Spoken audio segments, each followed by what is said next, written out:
అసలు మనిషి చనిపోయిన తర్వాత భూమి మీద కొద్ది రోజులు ఉంటారు అని అంటారు. అది నిజమా కాదా? ఎవరైతే ఈ 12 సంవత్సరాల వ్యవధి ఉన్న వ్యక్తి చనిపోయిండు 12 సంవత్సరాల ముందే, ఈ వ్యక్తి ఏం చేస్తాడంటే మీ ఇంట్లోనే ఉంటాడు. అలా ఆ ఆత్మలు ఉన్న ఆ చోటుని క్షుద్ర పూజలు కానీ ఇంకేదైనా చేసే వాళ్ళు చూడగలరు మిత్రమా. ఏ ఆత్మలు ఎక్కడ పోతున్నాయి, ఎవరి దగ్గర ఏముంటున్నాయి, ఏం చేస్తున్నాయి, ఎవరు బలహీనులు, ఎవరు బలవంతులు.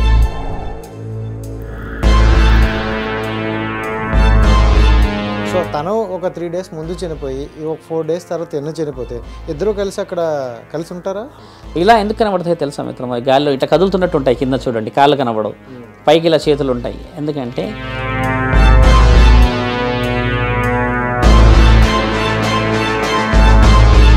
వాళ్ళు మాట్లాడుకోగలరు, వినగలరు, కానీ ఒకరిని ఒకరు అంత స్పష్టంగా.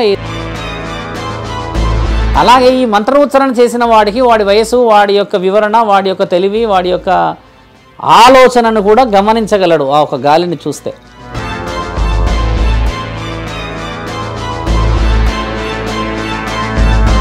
ఈ మందు పెట్టేవనేవి ఉన్నాయంటారా?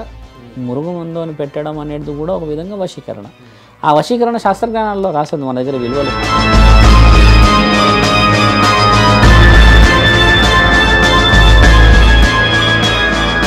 క్షుద్ర పూజలు చేస్తూ నేనే దేవుణ్ణి అనుకుంటూ కొంతమంది ఉంటున్నారంట, అలాంటివి ఉన్నాయా?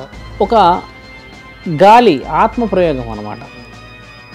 క్షుద్ర పూజ చేసిన తర్వాత ఒక వ్యక్తిని ఏం చేస్తారంటే కంప్లీట్గా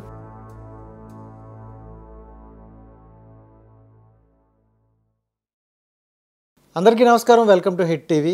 సో ఈ ప్రపంచంలో చూసుకుంటే ఆత్మలు ఉన్నాయని కొంతమంది, లేరని కొంతమంది, దేవుడు ఉన్నారని కొంతమంది, లేడని ఇంకొంతమంది. అసలు మనిషి ఎలా పుట్టాడంటే పూర్వజన్మ సుకృతం అంటారు కొంతమంది, సైన్సిస్టులు ఏమో ఒక పిండం ద్వారా వచ్చిందిలే అంటారు. అసలు చనిపోయిన వ్యక్తి మళ్ళీ కొద్ది కాలం పాటు మన భూమి మీద ఉండి వెళ్తారు అంటారు కొంతమంది. ఇలాంటివన్నీ నమ్మకండి, ఇవన్నీ సాధువులు చెప్పే సోది అని అంటారు కొంతమంది. ఇవన్నీ వాటికి ఒక వ్యక్తి మనకి క్లారిటీ ఇవ్వడం కోసం ఈరోజు మేము ముందుకు తీసుకొచ్చా. శివ గారు అయితే మనతో పాటు ఉన్నారు, గురూజీ గారు. ఎన్నో ఇంటర్వ్యూల్లో ఎంతో మంచివైన వ్యక్తి, మంచి మాటలు చెప్పారు. మన ఇంటర్వ్యూలో ఇంకొన్ని విషయాలు తెలుసుకునే ప్రయత్నం అయితే చేద్దాం. నమస్తే గురుగారు. నమస్కారం మిత్రమా, బాగున్నారా? ధర్మరక్షణకై పరమాత్ముడి యాక్టివ్లో తిరుగుతూనే ఉన్నాము. చెప్పండి. అంటే చాలా డౌట్స్ అయితే ఉన్నాయి. ఇలాంటి డౌట్స్ మీరు చాలా వరకు తీర్చారు, బట్ అడుగుతున్న క్రమంలో నాకు వస్తున్నాయి. అసలు మనిషి చనిపోయిన తర్వాత భూమి మీద కొద్ది రోజులు ఉంటారు అని అంటారు. అది నిజమా కాదా? వాస్తవానికి ఏంటంటే పరమాత్ముడు రాసిన జీవితం ఏంటంటే మిత్రమా, అబ్రబ్రహ్మలోకం అంటారు మానవ జన్మం. ఇప్పుడు మనం ఉన్నది కూడా అబ్రబ్రహ్మలోకమే. ఇది యాక్చువల్లీ ఏంటంటే భూలోకం అనడానికంటే ముందు ఇది అబ్రబ్రహ్మలోకం అనాలి. ఎందుకంటే తల్లి గర్భంలో నువ్వు ఎలా ఉండాలి అని చెప్పేసి రాతలు రాసి పంపిస్తారు. తర్వాత మనం పుట్టాక ఒక బాల్యం, యవ్వనం, తర్వాత ఒక వయస్సు అంతా చూసి తర్వాత ముసలి వాళ్ళం అయిపోయి కాలం చేస్తాం. అంటే ఈ అబ్రబ్రహ్మలోకం అంతా నడుపుతున్నది మన భూమండలాన్ని శాసిస్తున్న వాళ్ళు, అంటే దేవతలని మన శాస్త్రజ్ఞానాల్లో హిందూ సంప్రదాయాల్లో చెప్పుకుంటాం. ఫలానా దేవుడని, ఫలానా దేవతలని, ఫలానా శిష్యుడని, ఫలానా గురువులని చెప్తూ ఉంటారు. అసలు మానవులకి మీరు అనుకుంటున్నట్టుగానే జన్మ రహస్యం ఏమిటి? ఒక శరీరం తీసుకున్న తర్వాత ఆ తర్వాత మళ్ళీ ఇంకో జన్మ కోసం మనం చనిపోవడం జరిగిన తర్వాత జరుగుతారు. అసలు మానవుడికి ఉన్న జన్మకి అంతరార్థం ఏమిటి మీరు ఎప్పుడైనా గమనించారా? అసలు మానవుడు అనేవాడిని నేనెవరు అని తెలుసుకుంటే ఇన్ని వెసులుబాట్లు, ఇంత అవసరాలు ఉండవు. అంటే ఆధ్యాత్మికత అని అంటాం మనం. ఈ ఆధ్యాత్మిక లోతులో ఒక విషయం మానవులు మర్చిపోయిందంటే మిత్రమా, అవతల వ్యక్తి కూడా మానవుడైన సంగతి మర్చిపోయారు. కాబట్టి మీరు అంటున్న ఈ జీవితంలో ఎన్ని రోజులు పుట్టి, ఎన్ని రోజుల కాలాన్ని చూసి, ఎన్ని రోజులకి కాలం చేస్తారు, ఇది కాదు మనం తెలుసుకోవాల్సింది. 7 సంవత్సరాలకి భక్త ప్రహ్లాదుడు లక్ష్మీనరసింహని భూమండలంలో తీసుకొచ్చాడు. ఇలా 7 సంవత్సరాలకి తెస్తున్న వాళ్ళు ఎంతమంది ఉన్నారు ఈ రోజుల్లో మంచితనాన్ని?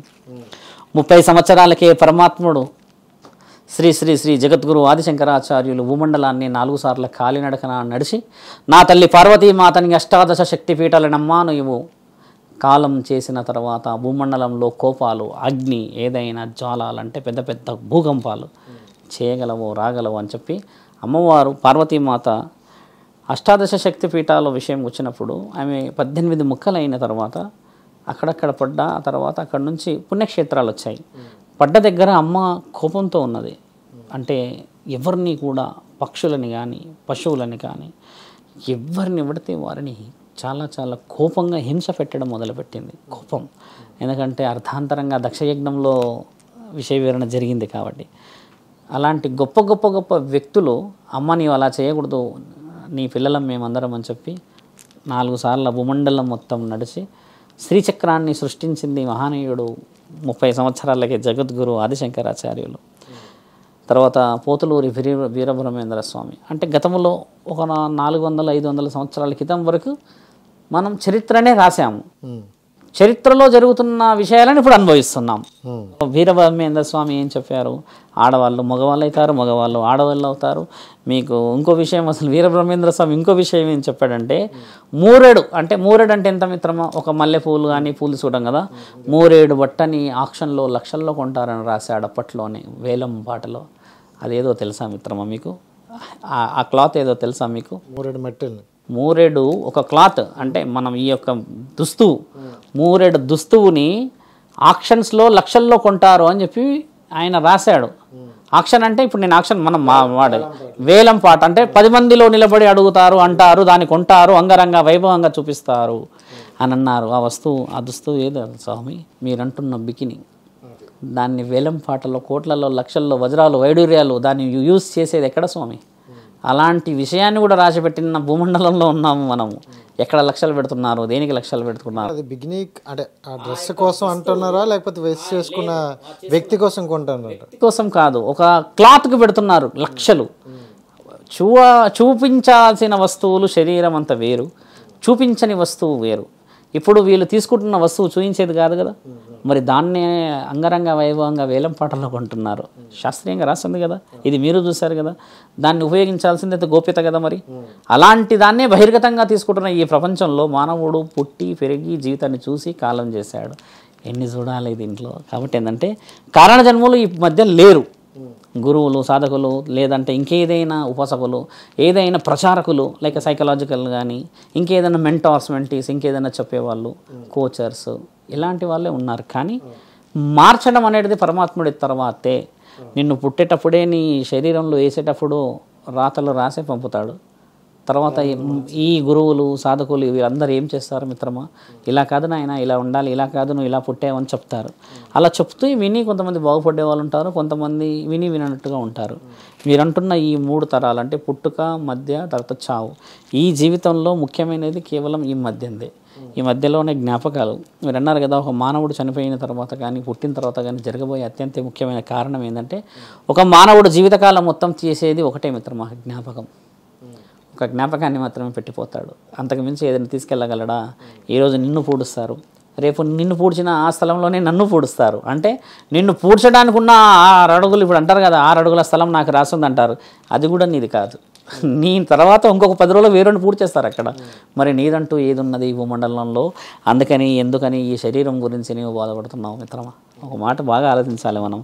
బాధపడేదల్లా బంధం, బాధవ్యం.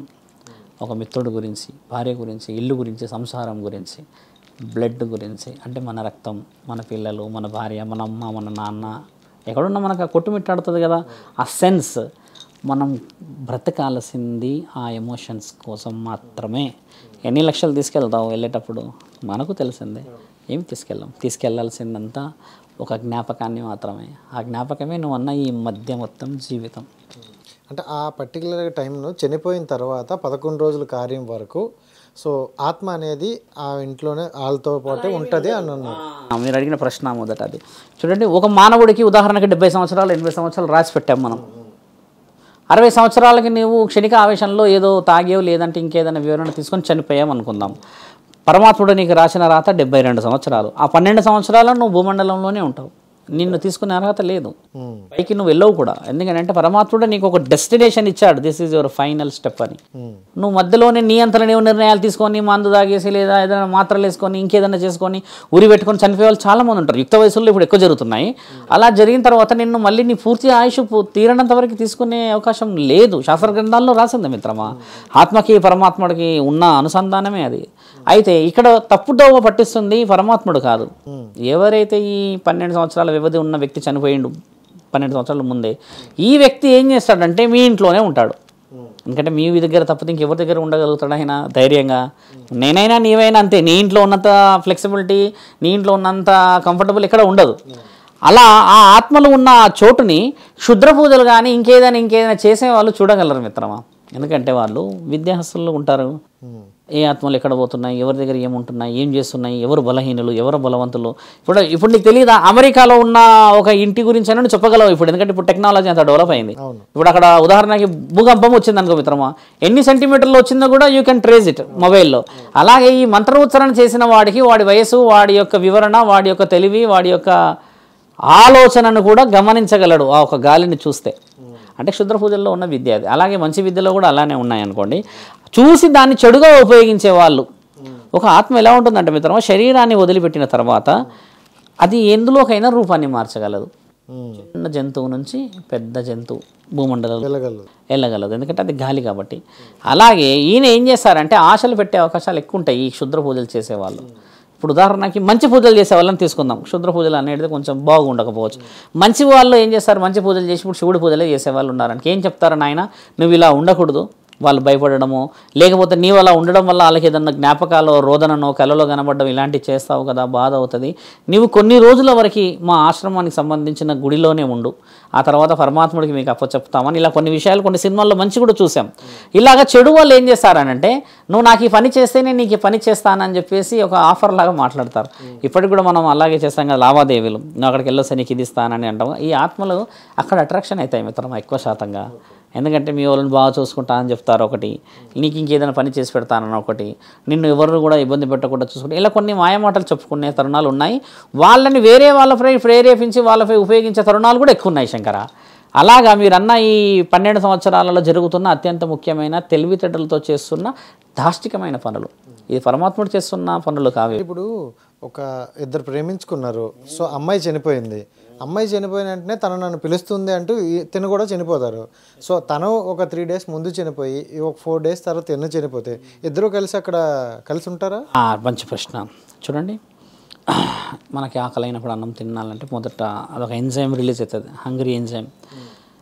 ఆత్మలకి ఫీలింగ్స్ అనేటివి ఎక్స్ప్రెస్ చేయడం వరకే ఉంటాయి, కానీ ఇంటర్నల్గా దాన్ని సెన్స్ అంటే సాటిస్ఫాక్షన్ తీసుకోవడానికి ఉండవు. సో వాళ్ళు ఏం చేయాలంటే ఒక శరీరాన్ని ఎంచుకోక తప్పదు. ఫీలింగ్స్ని ఎంజాయ్ చేయడానికి కానీ ఎమోషన్స్ని క్యారీ చేయడానికి కానీ నీకు శరీరంతోనే పని. ఎప్పుడైనా మీరు గమనించారా, గాలిలో ఇలా కనబడతాయి ఆత్మలు, సినిమాల్లోనే చూస్తాం. ఇలా ఎందుకు కనబడతాయో తెలుసా మిత్రం, గాలిలో ఇట్లా కదులుతున్నట్టు ఉంటాయి, కింద చూడండి కాళ్ళు కనబడవు, పైకి ఇలా చేతులు ఉంటాయి. ఎందుకంటే వాళ్ళకి భూమి నుంచి రుణం తీరిపోయిందని అర్థం. అందుకని భూమి మీద కాళ్ళు నుంచోదు వాళ్ళది. కాబట్టి ఏం చేస్తారంటే దే కెన్ టాక్, వాళ్ళు మాట్లాడుకోగలరు, వినగలరు, కానీ ఒకరిని ఒకరు అంత స్పష్టంగా ఏదైనా చేయాలంటే మాత్రం శరీరానికి మాత్రమే తగలదు. ఒక ప్రేమికులు ఇద్దరు కలిసి ఏం చేయగలరు శంకర, మాట్లాడుకోగలరు. ఎండ్ ఆఫ్ ది స్టోరీకి వచ్చేసరికి వాళ్ళిద్దరూ ఏదైనా విషయ వివరణకి ముందుకు వెళ్ళాలంటే వాళ్ళకంటూ ఒక ఇల్లు, ఒక సంసారం ఏదైనా కావాలి. అదే కదా పరమాత్ముడు. ఒకసారి కాలం చేసిన తర్వాత నువ్వేం చేయలేవు, ఇంకా యు ఆర్ ఇమ్మోర్టల్. నీకు కదలడం అనేది మాత్రమే. ఇక అంతకు మించి నిన్ను ఉపయోగించేవాడు నిన్ను ఒక శరీరంలోకి పడేసి ఉపయోగిస్తాడే, కానీ వాడి తాతలు ముత్తాతలు ఎవ్వరు వచ్చినా కూడా ఆత్మని బందీ చేసి మునగాడలేడు ఈ లోకంలో. బాగా గుర్తుపెట్టుకోండి, ఆత్మని బందీ చేయగలిగితే మరి పరమాత్ముడు, ఆ దేవుళ్ళు, 3 దేవతలు, అల్లా, తర్వాత యేసు ప్రభు, ఇంతమంది ఎందుకు? ఒక మాట మనం అదే ఆలోచించాలి. వీడు ఎలా బందీ చేస్తున్నాడు, ఎమోషనల్గా బ్యాక్మెన్ చేసి. ఎందుకు ఈ క్వశ్చన్ అడిగానంటే రీసెంట్గా పవిత్ర గారు అని ఒక సీరియల్ ఆర్టిస్ట్ చనిపోయిన తర్వాత చనిపోయారు. అండ్ చందు అనే వ్యక్తి కూడా ఆయన వీడియో కూడా పెట్టారు, నా పవిత్ర నన్ను పిలుస్తుంది, సో నేను వెళ్ళిపోతున్నా అని పిలిచారు. సో అందుకని ఈ క్వశ్చన్ పవిత్ర ఆయన్ని పిలుస్తుందని అన్నారు. వాస్తవం మేము చూసాం. ఆయనని పవిత్ర పిలిచే ముందు మరి ఇక్కడ ఉన్న పవిత్రమైన మనిషి ఏమైందంటే ఆలోచించలేరా? బంధాలు రాసేది పరమాత్ముడు, బంధాలను ఏర్పరచుకునేది మనం శంకర. ఒక భార్య ఉంటుంది, ఒక భర్త ఉంటాడు. పరమాత్ముడు ఏ కలయికలేంది నిన్ను ఆ భార్యకు చేరుస్తాడా? ఆయన కంటే ఎక్కువ నీకు నాకు తెలుసా? ఒక మాట ఆలోచించు. నిమిత్త మాత్రమైన ఈ జీవితానికే ఇన్ని ఇబ్బందులు ఉంటే పరిమితంగా కూర్చొని పరమాత్ముడు 3 కన్నులు వేసి ముచ్చటగా కూర్చున్నాడు పరమాత్ముడు కదా, ఎన్ని చూసి ఉండవచ్చు. చాలామంది ఏమంటారంటే ఈ జన్మలో మేము ఏం తప్పు చేశామని ఇంత అనుభవిస్తున్నాము అని అంటారు కదా. నువ్వు ఈ జన్మ గురించి మాత్రమే అనుభవిస్తున్నావు అని అనుకుంటావు, కానీ నువ్వు గత జన్మలో ఏం చేసావో నీకు తెలుసా? నీ వంశ వృక్షం గత జన్మ ఉందా మిత్రమా అని మీరు అడగవచ్చు నన్ను, స్వామి అని కూడా. దాంట్లో ఇంకోటి ఏంటంటే గత జన్మ అనేది ఖచ్చితంగా రాసి ప్రతి ఒక్కడికి వివరణ అందగానే అందుతుంది. మీ తాతలు మీ ముత్తాతలు అంతా ఎక్కడి నుంచి వచ్చారు, మరి వాళ్ళ జనరేషన్ నుంచి వచ్చావు కానీ. గురూజీ ఒక డౌట్ గురూజీ, ఇప్పుడు అంటే ఈ గత జన్మ అన్నారు కదా, గత జన్మ అనే వరకు మనం ఆగిపోయాం, గత జన్మల గురించి తెలుసుకోలేదు. అవి తెలుసుకునే ప్రయత్నం ఎవరైనా చేశారా? అలాంటివి ఏమైనా మనకు తెలుస్తాయా? సాధు లక్షణాల్లో గత జన్మ ప్రయత్నాలు చేసేసి ఒక వ్యక్తి ఎలాంటి గుణగణాలను క్యారీ చేస్తున్నాడు, ఒక వ్యక్తిలో ఉన్న ఆలోచనలు ఎలాంటివి, ఆ వ్యక్తి ఎలాంటి భవిష్యత్తు ప్రణాళికలు వేస్తున్నాడు అనేది మీరన్న గత జన్మ. కొందరికి ఏంటంటే విద్య ఉంటుంది, ఎవరు నేర్పించకుండానే అనర్గళంగా ఆ పని చేయగలడు. లైక్ ఆర్ట్, ఇంకేదైనా కర్ర సాము కానీ కత్తు సాము కానీ, కొంచెం భారీగా హైట్ పెరగడాలు, ఇంకేదన్నా సమాజ సేవలో బాగా డీప్గా వెళ్ళి ఆడపిల్లల్ని ఎవరైనా ఏడిపిస్తుంటే ఎవరు ఏమనక ముందుగా ఈయననే రియాక్ట్ అవ్వడాలు, ఇలాంటి కొన్ని గుణగణాలు కనబడతాయి. అప్పుడు మన ఇంట్లో వాళ్ళు ఏమంటారు, ఇది మీ తాత పోలిక అంటారు, మీ మేనమామ పోలిక అంటారు. ఇట్లా కొంతమంది మనం వింటూ ఉంటాం. ఆ పోలికని వాళ్ళు చూసి ఎంతో ఆనందపడిన తరుణమే మనకు మంచిలా కనబడుతుంది. గత జన్మ అంటే మిత్రమా, ఒక జన్మ ఫ్లెక్సిబిలిటీగా చెప్పడానికి ఇంతవరకు ఏ గురువు లేడు. అదొకటి బాగా గుర్తుపెట్టుకోండి. నీకు పోయిన జన్మ మొత్తం తెలిస్తే మరి భూమండలంలో మరి పరమాత్ముడికి విలువ ఉండదు కదా. మానవుడికి ఇవ్వాల్సింది మాత్రమే ఇస్తాడు తండ్రి. ఇప్పుడు ముగ్గురు ఉన్నారు పరమాత్ముడు. ఇప్పుడు బ్రహ్మ విష్ణు పరమేశ్వరులు మనం అన్నాం. ఇప్పుడు బ్రహ్మ విష్ణు పరమేశ్వరులు ముగ్గురు డ్యూటీస్ వాళ్ళే చేస్తున్నారు మిత్రమా. ఇప్పుడు మానవుడు చేయాల్సింది దానిలో ఏందనంటే, కేవలం ఉన్న ఆ యొక్క 40-50 సంవత్సరాల జీవితాన్ని కష్టపడి నమ్మకంగా ఎవరైతే మనల్ని ఇష్టంగా చూసుకున్న వాళ్ళకి ఇచ్చేది రెస్పెక్ట్, అంటే ఎమోషన్స్ క్యారీ చేయడం. ఇందులోనే మనం ఎంతమందిని మోసం చేసేస్తాం మిత్రమా. ఇప్పుడు భగవంతుని డ్యూటీ కూడా మనమే ఎక్స్టెండ్ చేస్తున్నాం యాక్చువల్లీ. అలా నువ్వు చేస్తున్న తప్పుల్ని పూడ్చుకోవడానికి మళ్ళీ పుట్టించి ఎంతమందిని పుట్టిస్తుంటాడు, ఒక మాట ఆలోచించండి. అంటే ఒక ఎండింగ్ ఇవ్వట్లేదు మనం అని అర్థం కూడా చెప్పవచ్చు. మీరు అన్నట్టుగా గత జన్మ అనుభవాలని మన ఇంట్లో వాళ్ళే చెప్పేస్తారు. పోలికతోనే వస్తుంది. దాని వివరణ మనం కొంతవరకే చెప్పగలుగుతాం. మళ్ళీ శాస్త్రజ్ఞానాలలో రాసింది మిత్రమా అది కూడా. గురూజీ ఇప్పుడు అంటే మీరు అంటే మీకుంటూ ఒక ఇది ఉంది, పూజలు చేస్తారు, ఎన్నో చేస్తారు. సామాన్య మానవుడికే ఒక్కోసారి అనిపిస్తుంది పర్టికులర్ టైంలో, గత జన్మ నేనేంటి, ఇప్పుడు నేను చనిపోతే ఏంటి అనేది అనిపిస్తుంది. మీరేంటనే దాన్ని కొంచెం తిరగ రాయొచ్చు లేదా రాయవచ్చు, గండాలను తప్పించుకోవచ్చు అనుకోండి. అప్పుడు మీకు అంటే నేను ఇంకా ఇక్కడ ఉంటే బాగుండు, ఈ గండాలు కొన్ని తప్పించుకుండు అలా అనిపిస్తుందా? ఓ సాధు లక్షణం ఏంటంటే మిత్రమా, మానవ శరీరంలో ఉన్నప్పుడు చేసేదంతా ధర్మ కార్యక్రమాలు, పూజలు, పరమాత్ముడికి సంబంధించిన అనుమతులు. కాలం చేసినాక కూడా అదే కదా. కాబట్టి మరణం అనేది ఒక సాధువులకి చాలా చిన్నది.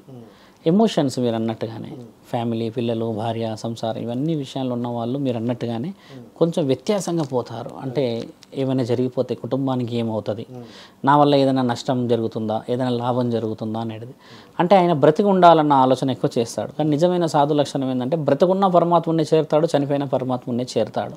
మాకు గొడవ జరిగింది కూడా పోలీస్ స్టేషన్లో. నేను ఈ విషయం చెప్పాను. ఒక గుడి దగ్గర గొడవ అయినప్పుడు కూడా, ఎందుకు స్వామి వేరే దగ్గర స్థలం కాకుండా వేరే స్థలం తీసుకోండి అంటే, నేనేమన్నా అంటే, స్థలం వెళ్ళి ఏ రాజకీయ నాయకులను అడిగినా, ఏ మంచి వ్యక్తులను అడిగినా కూడా గుడి కట్టుకుంటా అంటే ఎవరో ఒకరు ఇస్తారు మా దగ్గర కట్టుకోండి అని.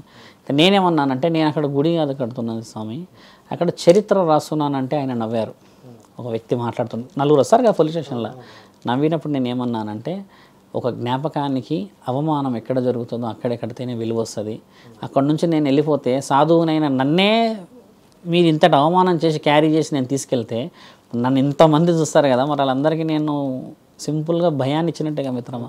ఇప్పుడు ఆ స్థలంలో మేమే గెలిచాము. ఒకవేళ ఆ రోజు వాళ్ళు భయపడిపించారనో, వాళ్ళు ఏదో గట్టిగా మాట్లాడారనో, నేను అది చేస్తాం ఇది చేస్తామని అంటే ఈరోజు నేను ఓడిపోయేవాడిని. ఇంతమంది ఈరోజు నీ ముంగడ వచ్చి అనర్గలంగా కూడా నేను కూర్చోలేకపోయేవాడిని. కాబట్టి ఏంటంటే మిత్రమా, మీరు అన్న విషయం కూడా అదే, సాధించడం అనేది ఎక్కడ పోతే అక్కడి నుంచి సాధించితేనే విలువ. ఇక్కడ నువ్వు బాగుపడేసేసి అమెరికాలో పోయి అడుగుకుంటున్నానంటే ఎవరన్నా వింటారా శంకర్? పాయింట్ స్వామి, అంటే ఈ పాయింట్ అన్నారు, మీలాంటి వాళ్ళకి ఒకరితో గొడవ పడే అంత స్థలం గురించి గుడి కట్టే దగ్గర గొడవ ఏది సమ్మెక్స్ ఏదో ప్రతి ఒక్కరికి ఒక్కొక్క విషయం మీద ఉంటుంది.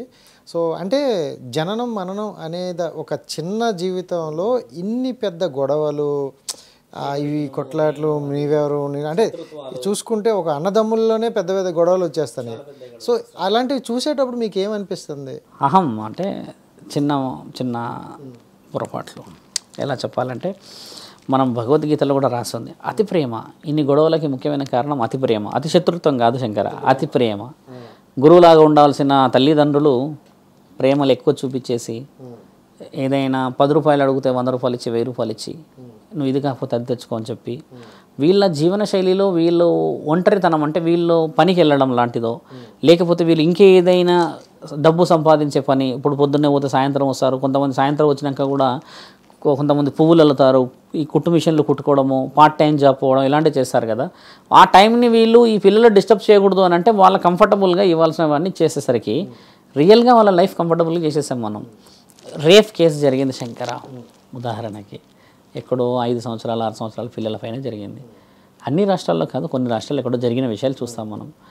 తల్లిదండ్రులని కౌన్సిలింగ్ చేసిన తరుణం చూసావా ఎప్పుడన్నా నీవు? Did any counselling? Not even find ఒక్క దగ్గర కూడా మనం చూడలే. వాళ్ళని కౌన్సిలింగ్ చేస్తాం. సో నేను అనేది ఏంటంటే go to the generations to counsel. ఒకసారి వెనకకి వెళ్తే కదా తెలుస్తుంది ఏ మొక్కకి ఏ చెట్టు వచ్చింది, ఆ చెట్టుకున్న కాయ ఎక్కడ దాకా వచ్చింది, ఆ కాయ ఎంత తీయగుంది, ఆ కాయ తిన్నవాడు ఎంత లాభపడ్డాడు. ఇక్కడ వచ్చిందని ఏంటంటే నేను అంటుంది మొదలే విషయం అయితే మరి ఆకులు పండ్లు చెట్లు ఇవన్నీ విషయం కావా శంకర? మరి నీ జీవితాన్ని లక్ష్యాన్ని నువ్వు గురువులాగా చూసుకునే స్థితిగతిని వదిలిపెట్టేసేసి 5 సంవత్సరాలకి ఒక్కటి ఈఫ్లో పెట్టేసి నువ్వు చదవకపోతే ఇంకా 10 మందితో కూర్చోబెట్టి మీ టీచర్కి ఎక్స్ట్రా క్లాసులు తీసుకోమని చెప్తా అని చెప్పి ఆ అట్మాస్ఫియర్ ఒక భయం క్రియేట్ చేస్తే సొసైటీ మీద రెస్పెక్ట్ రాదా? We are going to teach lessons to the teachers.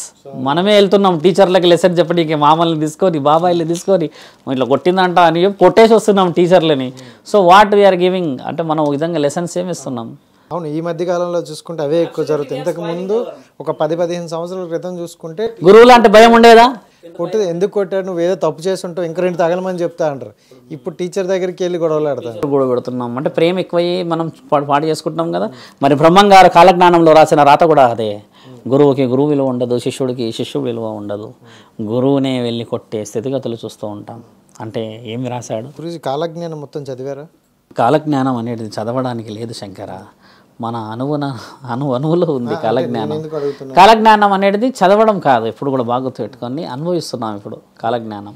మీరు అన్నారు ఈ మధ్య ఒక ఇంటర్వ్యూ ఇచ్చాను, బాగా చేశారు వాళ్ళు. బ్రహ్మం గారి గురించి అడిగారు. ఇప్పుడు కాలజ్ఞానం బ్రహ్మం గారు కూడా రాసింది ఏంటంటే భవిష్యత్తు రాయలేరు ఆయన, బాగా గుర్తుపెట్టుకోండి. బ్రహ్మం గారు భవిష్యత్తు రాయలే శంకర, బాగా గమనించండి. ఎవరైనా కాంట్రవర్సీకి వచ్చినా కూడా విల్ సిట్. బ్రహ్మం గారు అప్పుడే అనుభవించిన రీతిని రాశాడు ఆయన. ఈరోజు మీరు బ్రహ్మంగారు స్వామి, నేను మీరిద్దరం కూర్చొని మాట్లాడుకుంటున్నాం. మన ఇద్దరి యొక్క స్నేహాన్ని నచ్చక ఇతను వచ్చి ఏదో సంథింగ్ ఏదో అడిగితే మన ఇద్దరి మధ్యలో అయిన ఆ సందర్భాన్ని ఇప్పుడే ఇది ఇలా ఉంటే ఇంకా రాను రాను రాను ఏమవుతుందో అని అనుభవంగా రాసిందే కాలజ్ఞానం. అంటే అక్కడికి వెళ్ళి ఫీల్ చేశారు, అనుభవించి రాసిందే ఆ ముచ్చట్ల గుట్ట, ఆ బనగానపల్లి. ఇప్పుడున్నాయి అవన్నీ అవే కదా. ఆయన ఉన్న రీతి, ఆయన రాసిన రాత కూడా అనుభవంతో రాశాడు. బ్రహ్మంగారు ఏం చేశారంటే పోతులూరి నుంచి, అంటే పోతులూరి వీరబ్రహ్మేంద్ర స్వామి, పోతులూరి అనేది ఆయన పేరు కాదు మిత్రమా, అది ఆయన ఊరి పేరు. ఆయన గారు ఏం చేశారు, పోతులూరి నుంచి కర్నూలుకి వెళ్ళాడు. కర్నూలుకి వెళ్ళేసి ఒక అరుగు మీద, అప్పట్లో ఏంటంటే ఊర్లు కదా స్వామి, దూరపు ప్రయాణమై ఒక అరుగు మీద పడుకున్నాడు. పొద్దున్నే ఆ ఇంట్లో నుంచి ఆ అమ్మగారు వచ్చేసి గట్టిగా అరుచుకుంటూ ఎవరో దొంగొచ్చాడని బ్రహ్మంగారిని కొట్టింది ఆవిడ చీపురు కట్ట. ఆ తరుణం కూడా రాసి పెట్టారు. ఆ రాసినప్పుడు కొన్ని రోజుల తర్వాత ఈయన ఒక కాలాన్ని రాసే ఒక వీరుడు అది ఇదని తెలుసుకుంది పక్షం. అంటే మనిషి చూడగానే తక్కువ అంచనా వేస్తున్నాడు ఈ రోజుల్లో అనేది రాసింది కదా మన దగ్గర. భవిష్యత్తు ప్రణాళికలను రాసింది. మళ్ళీ 5 చేదు నిజాలు కూడా రాసున్నాయి కదా మన దగ్గర. భగవద్గీతలో రాసున్నాయి, కాలజ్ఞానంలో రాసున్నాయి. 5 చేదు నిజాలు నాకు తెలుసు, మీకు చాలామందికి చెప్పారు. ఇప్పుడు 5 చేదు నిజాల్లో శ్రీకృష్ణుడు ఏం అడిగాడంటే అర్జునుడిని, ఈ పాండవులు, పంచపాండవుల్ని, వీళ్ళందరూ కృష్ణ, మహాభారత యుద్ధం ముగిసింది కదా, స్వర్గానికి మేము ప్రయాణం చేస్తూ ఉన్నాం, వెళ్ళాలి కదా, రానున్న యుగం కలియుగం, మేము కలియుగం ఎలా ఉందో తెలుసుకోవాలి, ఎలా ఉంటుందో తెలుసుకోవాలన్న ఒక కుతూహలమైన ప్రశ్న ఉండిపోయింది మాకు అని అంటే కృష్ణుడు ఒక చిన్న నవ్వి 5 దిక్కులకు వెళ్ళేసి రండి అని అంటాడు. ఆ తరుణం భగవద్గీతలో రాసి ఉంది. 5 మంది 5 దగ్గరికి వెళ్తారు శంకర, వెళ్ళేసి వస్తారు. కృష్ణుడు ఒక దగ్గర కూర్చొని ఉంటాడు. అప్పుడు కృష్ణ వచ్చాం కదా వివరించండి, మీరు వెళ్ళగానే మొదట మీకు కనబడినది ఎవరు అని అడుగుతారు మిత్రమా. అడిగితే మాకు ఒక ఆవు అప్పుడే పుట్టిన దూడని ఎంతో ఇష్టంగా ప్రేమగా ముద్దులు పెడుతూ నాలికతో నాకేస్తూ ఉంది. కొద్దిసేపు అయిన తర్వాత ఆ దూడ వెళ్ళిపోతుంది, అంటే కొద్దిసేపు నాకిన తర్వాత అలా వెళ్తుంది కదా, ఆ దూడ అలా వెళ్ళిపోతుంది అన్నాగా, వెళ్ళిపోతుంటే కూడా ఈ ఆవు ఆ దూడని లాగి మరీ నాకుతుంది. ఆ నాకడం అనేది అయిపోయిన తర్వాత నీకు ఏమర్థమైంది అర్జున అని అడిగిన తర్వాత, అది కాదు స్వామి, ఒక దూడని ఆవు నాకడం ప్రేమించడం, తల్లిని బిడ్డ ప్రేమించడం సహజమే కదా, మీరు అందులో తప్పు ఎలా తీస్తున్నారు అని అంటే, మీరు కొద్దిసేపు గమనించి చూశాక ఆ దూడే అక్కడ ఉంటా అంటుందా, వెళ్ళిపోతుందా అంటుందా, ఏమంటుంది అని అంటే, ఆ దూడే కొద్దిగా కంఫర్టబుల్గా ఫీల్ అవుతుంది. అంటే ఆ సందర్భంలో అంత ఫీల్ అవుతలేదు, ఇవి అతి గారాభంగా ముద్దులు పెట్టేస్తుంది, అదేమో తప్పించుకోవడానికి చూస్తుంది, కానీ ఈవిడ గారు ముద్దులు పెడుతూనే ఉన్నారు అన్న తరుణాన్ని కలియుగంతో పోల్చాడు. కలియుగంలో ప్రత్యక్షంగా తల్లిదండ్రులు పిల్లల్ని అతి గారాభం చేసి ముద్దులు పెట్టి డబ్బులు ఇచ్చి అది ఇచ్చి ఇది ఇచ్చి ఇదాన్ని ఇచ్చి ఒరే వచ్చేయరా ఇది చేయరా అని చెప్పేసేసి చెడగొడతారు. అదైతే జరుగుతుంది కదా. రెండవది, మీరు ఎవరిని చూశారు అంటే, మేము ఒక ఏనుగును చూసాము పరమాత్మ, దానికి 2 తలలు ఉన్నాయి, ఒక తల పైకి ఉంది, ఒక తల కిందకు ఉంది అన్నాడు.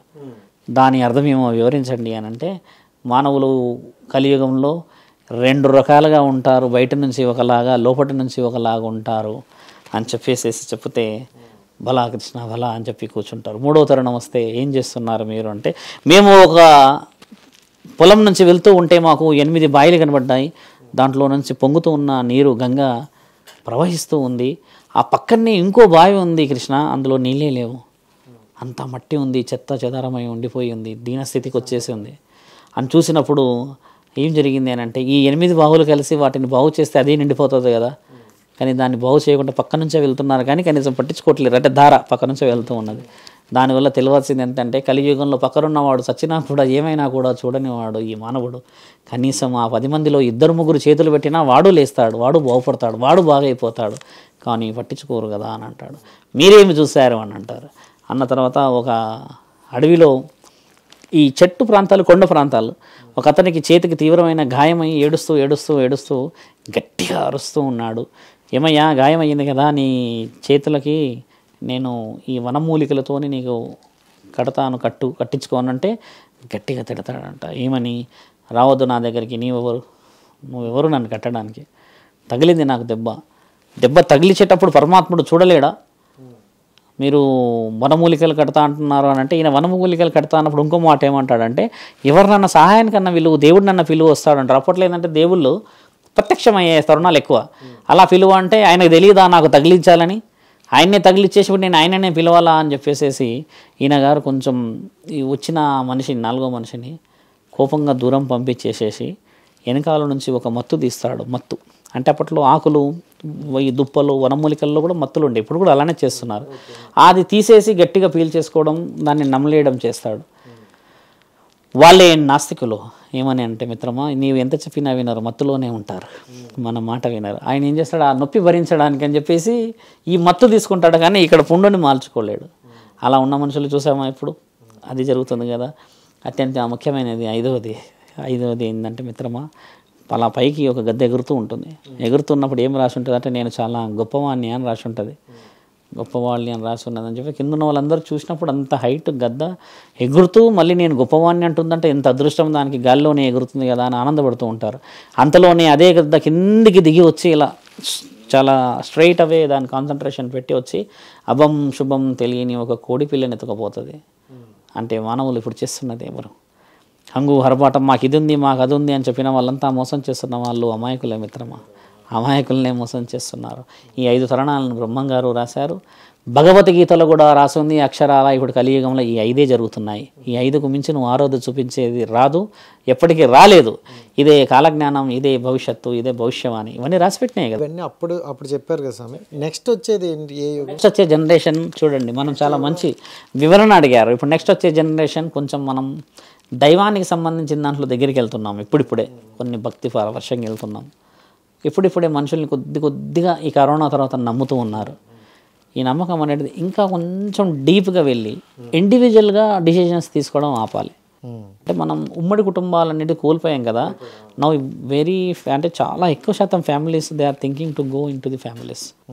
ఎక్కడో ఉండి ఎక్కడో వచ్చి కుటుంబాల్లో నుంచి విడిపోయి వచ్చి ఇక్కడ స్థానబలం లేక, ఉద్యోగం పొద్దున్న రాత్రి సాయంత్రం అనే పగలు ఏది లేకుండా చిన్న పాపను పెట్టుకొని ఆ భార్య పడే ఆ కష్టం, ఎవరన్నా ఉంటే చూసుకుంటామని చెప్పేసి ఈ అబ్బాయి ఎంత కష్టపడుతున్నారు. రాను రాను రాను కుటుంబాలకు ఎక్కువ శాతం కలవాలి మిత్రమా. కలిస్తే బలం ఏర్పడుతుంది. బలం ఏర్పడింది అనుకోండి, ఆటోమేటిక్గా భగవంతుడి మీద భక్తి వస్తుంది. ఇవి రాకపోతే మీరు అన్నట్టుగా అదే 5 కంటిన్యూ అయిపోతుంది. కరోనా వల్ల కొద్దిగా మారింది, but you have to change a lot. ఈ చిన్న డిస్కషన్స్ కాదు కదా శంకరా. ఇంకొక క్వశ్చన్ ఏంటంటే, అంటే జాతకాలు అనేవి యాక్చువల్లీ అంటే భ్రమరాత రాసేసారు అంటారు, దాన్ని ఎవరు మార్చలేరు. బట్ జాతకాలు చూసి మీకు ఇది జరుగుతుంది, ఇలా ఉండదు, ఇది చెయ్యండి అని కొంతమంది మార్చేస్తారు అండ్ ముందుగానే చెప్పేస్తున్నారు. సో అవి కరెక్టా? శ్రీరాముడి అంతటి వాడికి తెలియదా బంగారు లేడీ లేదని ఈ భూమండలంలో? మరి ఎలా వెళ్ళాడు ఆయన గారు దాన్ని కొట్టడానికి? సీతామాత అడగగానే ఇలా చెప్పవచ్చు, అమ్మ అది బంగారు లేడీ కాదు, మన ఈ రావణ సైన్యం నుంచి ఒక జంతువు వచ్చింది, మాయతో అని చెప్పవచ్చుగా. చెప్పలేడు. అనుభవం మీరు అన్నట్టుగా. భవిష్యత్తు పరమాత్ముడు ఏమని రాస్తాడంటే మిత్రమా, నీవు నీ జీవితంలో ఉన్నత శిఖరాలను ఎక్కుతావని రాస్తాడు, కానీ ఉన్నత శిఖరాల్లో కూర్చుంటామని రాయాడు. ఉన్నత శిఖరాలు ఎక్కుతావు అని రాస్తాడు. అని అంటే దానికి గురువు, స్నేహితులు, నమ్మకమైన వాళ్ళు, తల్లిదండ్రులు, వీరందరి చేదోడు వాదుడుతోనే నువ్వు ఎక్కుతావు అక్కడికి. అంతే బ్రహ్మ నీకు నువ్వు ఈ ఏజ్లో ఇది అవుతావు అంటే ఆ ఏజ్ వరకు నిన్ను మంచం మీద పడుకోబెట్టాడు కదా. నువ్వు ఆ ఏజ్లో అంటే నువ్వు చదవాల్సిన చదువులు, ఉన్నతమైన స్థితులు అనుభవించాల్సిన, ఈ తర్వాత నువ్వు ఎన్ని ఎక్స్పీరియన్స్ చూసిన తర్వాతనే స్థితిగతులను అనుభవిస్తావు. జాతకాలు, ఈ జాతకాలు అంతా ఎక్కువ శాతంగా చూసేది ఎవరు తెలుసా మిత్రమా? భవిష్యత్తు మీద ఆశ ఉన్నవాళ్ళు, ఆల్రెడీ సెటిల్డ్ అయిన వాళ్ళు రారు భవిష్యత్తులోకి. మీరు బాగా గమనించండి. ఎక్కడైనా అబ్జర్వ్ చేశారా ఒక గొప్ప కుటుంబంలో ఉన్న వ్యక్తులకు దయ్యాలు పట్టాయని? మీరు ఎక్కడన్నా గమనించారా పెద్ద పెద్ద వ్యాపారాల ఇంట్లో ఆత్మలు జరుగుతున్నాయని? కేవలం మధ్యతరగతి వారికి మాత్రమే ఈ సమస్యలు. ఎందుకంటే వాళ్ళు భవిష్యత్తుపై ఆశతో వస్తూ ఉంటారు కదా, ఏదైనా మంచి జరుగుతుంది అంటే ఈ స్వామిని కలిస్తే ఏదైనా చెప్పుతాడేమో. నిజంగా ఆ గొప్ప గొప్ప ఇంట్లో కూడా అవే పరిస్థితులు ఉన్నాయి. బాగా గుర్తుపెట్టుకోండి, వాళ్ళ ఇంట్లో లేవని అనుకోకూడదు. వాళ్ళ ఇంట్లో కూడా ఆ స్థితిగతులు ఉన్నాయి. కాకపోతే డబ్బు అనేది ఉండే ఆ తరుణానికి కనిపించలేకపోతున్నాయి. ఇక్కడ ఏంటంటే ఈ డబ్బు అనేది మనకు ముఖ్యమైన స్థితికి వచ్చేసరికి ఎన్నో బాధలు, ఎన్నో విషయ వివరణలకి ఏ మూలలో ఏ మలుపులో ఏదైనా మంచి చెడు జరుగుతున్నది మాకు చెబితే మేము బాగుపడతామేమో. నిజంగా వాళ్ళకి దోషాలు ఉన్నాయి, వాళ్ళు పూజల గుడికి వెళ్తున్నారు. గొప్ప గొప్ప ఇంట్లో ఉన్న వాళ్ళు వెళ్ళట్లేరా? వాళ్ళు గుడికి వెళ్తారు. పరమాత్మ మాత్రం ఒకడే కదా మిత్రమా. చాలామంది భక్తులు ఏంటంటే భవిష్యత్తు ప్రణాళిక బాగుపడాలని వస్తారు. కారణ జన్మలు ఉంటారు. కొంతమంది 23 ఏళ్ళకి కోట్లు సంపాదించేసి బాగుపడిపోతారు. కొంతమంది ఎన్నేళ్ళైనా సంపాదించలేరు. ఇవన్నీ ఏంటంటే నీకు గత జన్మలో జరిగిన విషయ వివరణకే ఈ జీవితం రాసి ఉంటుంది మిత్రమా. వెరీ ఫ్రెష్ లైఫ్ అనేది ఈ రోజుల్లో లేదు. మొన్న ఒకళ్ళు అడిగారు మమ్మల్ని, నాది ఎన్నో జన్మ, నీవేమనుకుంటున్నావు అమ్మ అంటే నేను గత జన్మలో పామునంట అన్నారు. అంటే నేను ఓకే అంటే నువ్వు పాము జాతికి సంబంధించిందే కదా అని అడుగుతాను. మరి ఎలా అంటారు మీరు అని అడిగాము.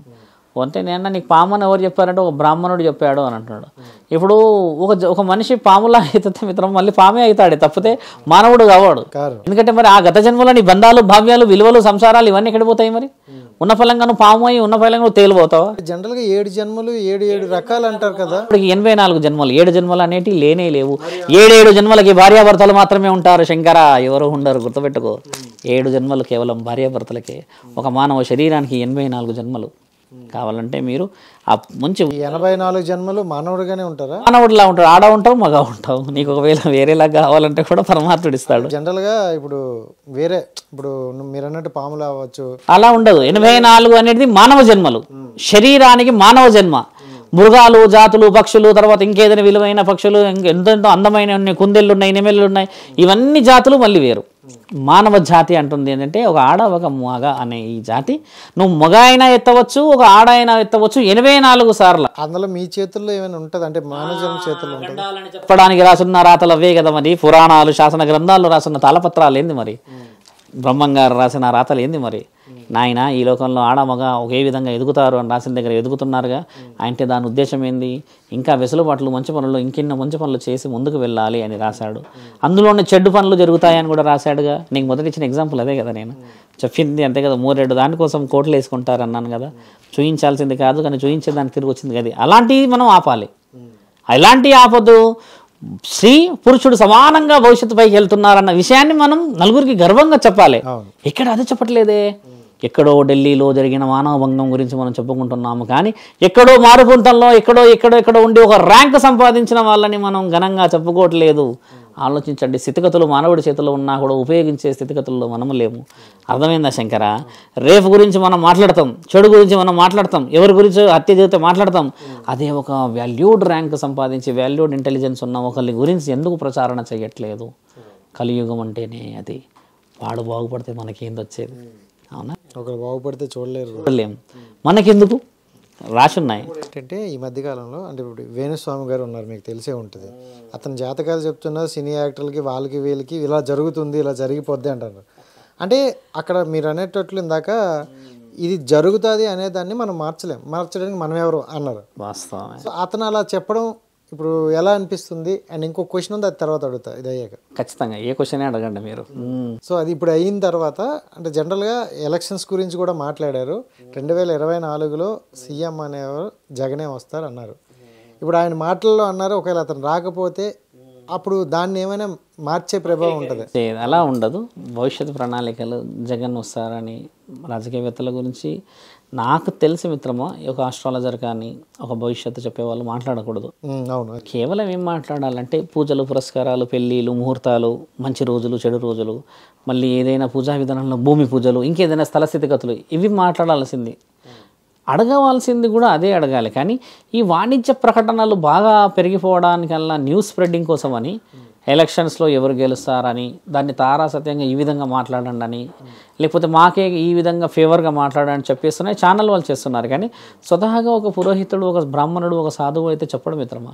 ఆయన దగ్గరికి వచ్చేది ముఖ్యంగా ఏంటంటే బిడ్డ పుట్టిందని, కొడుకు పుట్టిందని, ఏదైనా శాంతి పూజల, హోమ కార్యక్రమాల, ఇంకేదైనా బ్రహ్మోత్సవాల పాల్గొనడాలా, ఇంకేదైనా ప్రత్యేక పూజలు, ఇవే చెప్పడం.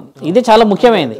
ఇప్పుడు మనం అవి చెప్పకుండా ఈ ఎక్స్ట్రాలకు వెళ్ళాం కదా, ఆ ఎక్స్ట్రాలది దెబ్బ స్వామి. మీరు అన్నట్టుగా నన్ను పిలిచారుగా, నన్ను కూడా సీఎం ఎవరైనా అడిగారు కదా, అడిగితే నన్ను చెప్పారు ఇలా చెప్పండి, అలా చెప్పండి, ఇలా చెప్పంటే నేను ఏది చెప్పనన్నా. అలా ఉండదు.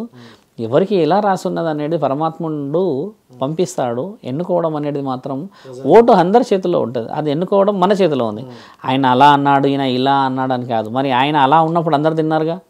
ఇప్పుడు ఈయనని చెడు చేయడం ఎందుకు? గెలిస్తేనేమో ఈయనని పొగుడుతాం, ఓడిపోతేనేమో ఈయనని తిడతాం. అంటే ఓటు హక్కులో మనం ముందుకు వెళ్ళే ప్రయత్నం చాలా ముఖ్యమైనది మిత్రం. ఇది ప్రజలకు సంబంధించింది, దేవుడికి అయితే ఏ సంబంధం లేదు. దేవుడైతే ఓటాకి ఇయ్యలేడు. బాగా గుర్తుపెట్టుకోండి. దేవుడు ఇచ్చింది కడుపుతో, ఆకలితో, నిజంగా సహాయంతో ఉన్నవాడికి సహాయం చేయమని పరమాత్ముడు చెప్పింది అదే కదా మిత్రమా. ఖురాన్లో కూడా అదే రాసి. అంటే ఇప్పుడు నేను ఎందుకు అడిగానంటే పర్టికులర్గా దీని మీద ఛాలెంజ్ కూడా చేశారనమాట. జగన్ వస్తాడు, ఇది నా జాతకంలో నేను రాసిందంటారు. ఒకవేళ రాకపోతే అతను మళ్ళీ ఏదైనా ఒక జాతకం మీద తోసడం, లేకపోతే ఒక దేవుడి మీద తోసడం, ఇలా ఏమైనా ఉంటాయా? గతంలో కూడా విన్నాను, చూశారు చాలాసార్లు. చెప్పవచ్చు నేను, ఎందుకంటే నేను అంత కాంట్రవర్సీకి వెళ్ళలేను శంకర. సో ఎందుకంటే నా షెడ్యూల్లో 150-100 మంది పైనే వస్తారు నా దగ్గరికి, ఆడవాళ్ళు, కుటుంబాలు, చిన్నవాళ్ళు కదా. ఇందులో చాలా ఉంటాను. మళ్ళీ నా దగ్గర చాలా చాలా నియమాలతో మాట్లాడతారు మిత్రమా. ఏది పడితే అది అడగరు. ఇల్లు, సంసారం, సౌభాగ్యం, భార్య, పిల్లలు, తర్వాత భవిష్యత్తు, భర్త ఎలా ఉన్నాడు, సంసారం, ఇది చెప్పమంటానే. కానీ ఈయన సంగతి ఏంటో చూస్తా అని, ఆన సంగతి ఏంటో చూస్తా అనే విషయాలు మాట్లాడను కూడా అవసరం లేదు. నాలాంటి వాళ్ళే అలా చేస్తే మిత్రమా నిజంగా ధర్మం ఉంటుందంటారా? ఆ ధర్మానికి విలువ ఉంటుందంటారా? విలువ లేదు. 23 సంవత్సరాలకే విధవరాళ్ళు అయిపోతున్నారు స్వామి ఆడపిల్లలు. ఆ తప్పు ఎవరిది మిత్రమా? 23 ఏళ్ళకే ఈ అబ్బాయి విషపరుడై రోడ్డు పైన అక్కడెక్కడో మోరీలపై పడిపోతున్నాడు తాగేసి. ఎవరంటారు దానికి కారణం? యుక్త వయసులో, చిన్న వయసులో అందరూ వాళ్ళ మర్యాదలు చేస్తే అక్కడికి వస్తాడు వాడు? రాడుగా శంకర. ఇంకోటి ఏంటంటే ఈ మధ్యకాలంలో ఎక్కువగా ఎలా ఉందంటే 30 సంవత్సరాలు వచ్చినా పెళ్ళి కావట్లేదు, ఇలా కొంతమంది అంటూ ఉన్నారనమాట. సో దానికి జాతకాన్ని పెడతారు. అందులో అదైతే మన శాసన గ్రంథాల్లో రాసి ఉంది. ఎందుకంటే గత జన్మలో నువ్వు చేస్తున్న ఏదైనా పాపపుణ్యాల కార్యక్రమాలు ఉంటే కొంతమందికి వచ్చేసి నాగం పాముతోని శాపం ఉందని అంటారు, కుజదోషం. కొంతమందికి వచ్చి సర్పదోషం అంటారు. కొంతమందికి వచ్చి 7 సంవత్సరాలు శని గ్రహం మీపై ఉందంటారు, శనీశ్వరుడు మీ ప్రభావం ఉందంటారు. నేను అనేది ఏంటంటే మిత్రమా, ఏ శనీశ్వరుడు ఉన్నా, ఏ నాగసర్పం యొక్క దోషం ఉన్నా పరమాత్ముడు అన్నీ రాసి నీకు పంపించాడు కదా, నిజమైన గురువుని కలవండి అంటాను. అది లేని వాళ్ళకు కూడా చెప్పేసేసి నరకయాతన పెడుతున్న వాళ్ళు 100లో ఉన్నారు శంకర. ఉన్న వాళ్ళకి నువ్వు నిజంగా చెప్పు. ఆల్రెడీ మా ఫ్రెండ్ ఒక అబ్బాయి, అంటే వాడికి 30-31 ఇలా ఉంటాయి, ఇలా సర్పదోషం ఉందంటే వెళ్ళారు. సో వెళ్ళాడు, వాడు తీసుకున్న తర్వాత అంటే పూజలన్నీ చేశారు. 1 మంత్లో తర్వాత నీకు అవుతుంది అన్నారు. 1.5 year అయిపోతుంది. ఈ మధ్యకాలంలో అక్కడ ఎవరున్నారో పంతులు ఒక 2-3 సార్లు ఇతను కాంటాక్ట్ అవ్వడం, ఇతని దగ్గర నుండి కొన్ని డబ్బులు తీసుకోవడం ఇలా జరిగిందే తప్ప ఆ దోషం అనేది నిజంగా దోషాలు ఉన్నాయో లేకపోతే దోషాలు ఉన్నాయి, కానీ మీరు అన్నట్టుగా ఆ దోషాలకి చెప్పే గురువు కూడా అంతటి అవగాహన కలిగి ఉండాలి. పూర్వం గడ్డాలు పెంచుకొని మునీశ్వరులు ఉన్నారు, మీకు చూసారుగా, ఇలా పెట్టుకొని తెద్దగా ఉంటుంది. ఈ రోజుల్లో అలా ఎంతమంది ఉన్నారు? పంతుల్ని చూసారా మీరు? కటింగ్ వచ్చేసి చూసి పంతుల్ని అబ్జర్వ్ చేశారా? ఆఫ్టర్ 12 అయిన జీన్స్ టీషర్ట్ మీద ఉంటాడు స్వామి. అసలు పురోహితుడు అలా ఉండవచ్చనా? ఉండకూడదు కదా. కొంతమంది మహానీయులు బాగుంటున్నారు, చూడగానే మొక్కాలి అనిపిస్తుంది. పురోహితులు చిన్న కటింగ్ చేసేసుకొని ఉంటే నువ్వు కొట్టే గంటనే కేవలం నీకే వినబడతాయి, పరమాత్ముడికి ఎప్పుడు వినబడాలి, ఆ పరమాత్ముడు ఈ భక్తుడిని ఎప్పుడు బాగు చేయాలి, ఆ భక్తుడు ఎప్పుడు బాగుపడాలి అంటే మంత్ర ఉచ్చారణ పుస్తకంలో చదివితే రాదు శంకర. పరమాత్ముడి చేరడానికి నీ అంతరాత్మ అంతఃకరణ శుద్ధి అది పోతేనే కదా ఆ విద్యకి అర్హత వస్తుంది. అంతే కదా. ఓ హోమం చేసాం మనం, మంత్రాలు చదివితే హోమ ఫలితం వస్తుందా మిత్రమా? నిజమైన హోమం నువ్వు ధర్మానికి చేయాలి. ఎవరికో ఏదో కావాలని హోమం చేస్తే హోమం ఫలితం ఇస్తుందా? నువ్వు చేయాల్సిన హోమం ఒక ఇల్లు బాగుపడాలని. చూడండి, ఇప్పుడు 4-5 రోజుల వర్షాల్లో చిన్న చిన్న వ్యాపారాలు. మేము నిన్న వెళ్ళాము గుడికి, మెదక్ దగ్గర పూజకి వెళ్తూ ఉన్నాం, నల్లపోచమ్మ తల్లి గుడి.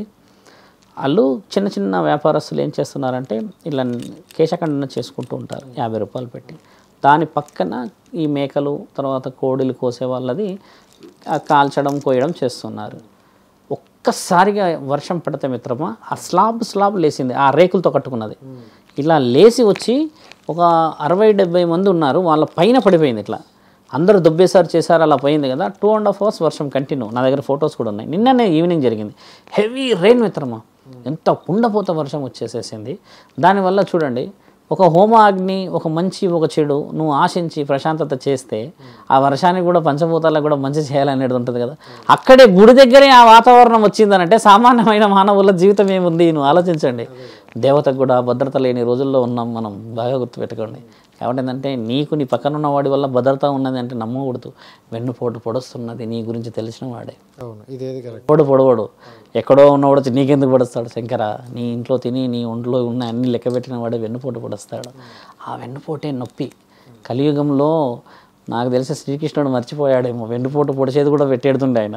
ఇప్పుడు మనమన్నా రాయాలి 6 మనం రాయాల్సింది. అప్పుడు నిజంగా వెన్నుపోటు చాలా డేంజర్ శంకర. చాలా వరకు అదే జరుగుతున్నాయి. పక్కనున్న వాడే మోసం చేస్తున్నాడు. వాడే మనిషిలో కావచ్చు, వాడు అమ్మాయిలు స్నేహితుడు, మన ఇంట్లో మన అన్నం తినేవాడు కూడా పొడిచిన వాడు ఉన్నాడు మిత్రమా. ఎవడు తట్టుకోలేడు తెలుసా ఆ వెన్నుపోటు? తెలుసా, చెప్పుకోలేకపోతున్నారు చాలా మంది ఆ వెన్నుపోటుని. చెప్పుకోరు విలువ. నీతో ఉన్నాడే కదరా వాడిని అలా ఎలా నమ్మేవరా? అదొక అవహేళన, అదొక సిగ్గు. వీడు పోయి ఇంకెవడికి చెప్తాడు? ఇప్పుడు నువ్వు నాకు బెస్ట్ ఫ్రెండ్ అయితే సరిపోతుంది మిత్రమా, నేను కూడా నీకు బెస్ట్ ఫ్రెండ్ అయి ఉండాలి. ఇక్కడ ఒకటే బెస్ట్ ఫ్రెండ్ ఉంటాడు, ఇంకోటి ఉంటున్నాడు.